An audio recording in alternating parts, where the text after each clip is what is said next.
सरायकेला खरसावां जिले के चांडिल अनुमंडल क्षेत्र में कल्पना स्टूडियो के संचालक दिलीप गोराई की हत्या से जुड़े मामले का खुलासा हो चुका है।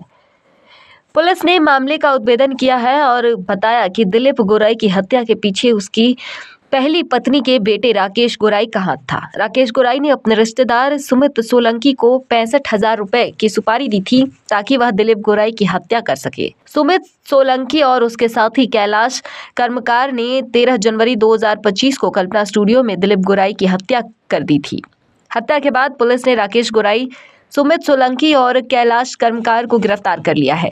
पुलिस ने घटना में प्रयुक्त वाहन हीरो होंडा को भी बरामद किया है। राकेश गोराई ने इस हत्या का षड्यंत्र बदले की भावना से रचा था, क्योंकि दिलीप गोराई ने करीब 10 साल पहले राकेश की मां पूर्णिमा मछुआ से तलाक लिया था। राकेश गोराई चांडिल बाजार में चिकन शॉप की दुकान चलाता था, जो कल्पना स्टूडियो से महज 500 मीटर की दूरी पर स्थित था। हत्या के दिन पुलिस ने राकेश गोराई से पूछताछ भी की थी, लेकिन उसे छोड़ दिया गया था।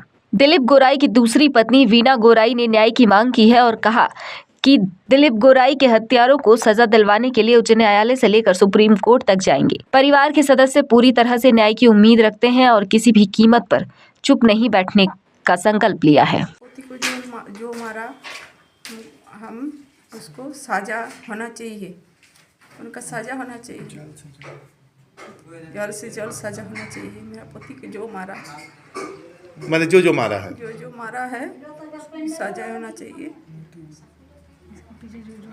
जे हाथ है, जिसका हाथ है, उसका सजा होना चाहिए। यदि नहीं होगा तो मोर्चा के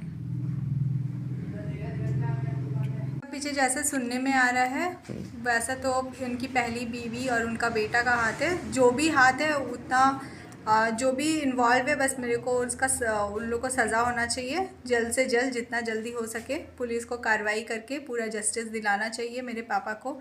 मेरे पापा कुछ किसी का गलत काम कभी नहीं किए हैं, उसका वो ऐसा डिज़र्व ही नहीं करते थे, ऐसा इस तरह से उसका डेथ वो डिज़र्व नहीं करते थे। अगर हम लोग को जस्टिस नहीं मिलेगा तो हम लोग हाई कोर्ट, सुप्रीम कोर्ट सब तक जाएंगे। हम लोग छोटे बच्चे हैं तो क्या हुआ, लेकिन बच्चे हैं, वो लोग के रहेंगे पापा का।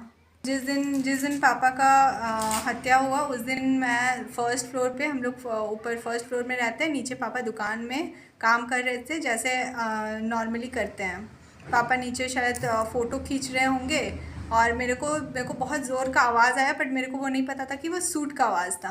तो जैसे ही बहुत ज़ोर का आवाज़ आया, मैं दौड़ के आई। मेरे को लगा कि कुछ भारी सामान गिर गया या पापा बेहोश कुछ हुआ होगा, तो इसीलिए मैं दौड़ के आई। तो मैंने एक लड़के को भागते हुए देखा था,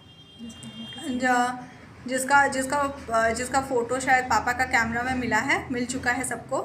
वो उसी को मैंने देखा था भागते हुए। और जो हम नीचे आए तो पापा गिरे हुए थे, सारा खून में लथपथ थे और वो ऐसे पड़े हुए थे। फिर हम सबको बुलाए, फिर उसके बाद मैं सबको बुलाई, फिर पापा को लेके हॉस्पिटल गई, चांडिल हॉस्पिटल, फिर वहाँ से TMH। तो यहीं पे पापा का इतना ऐसे मारा गया था कि यहीं पे उनका डेथ हो गया था। मेरे को तो पता नहीं है, लेकिन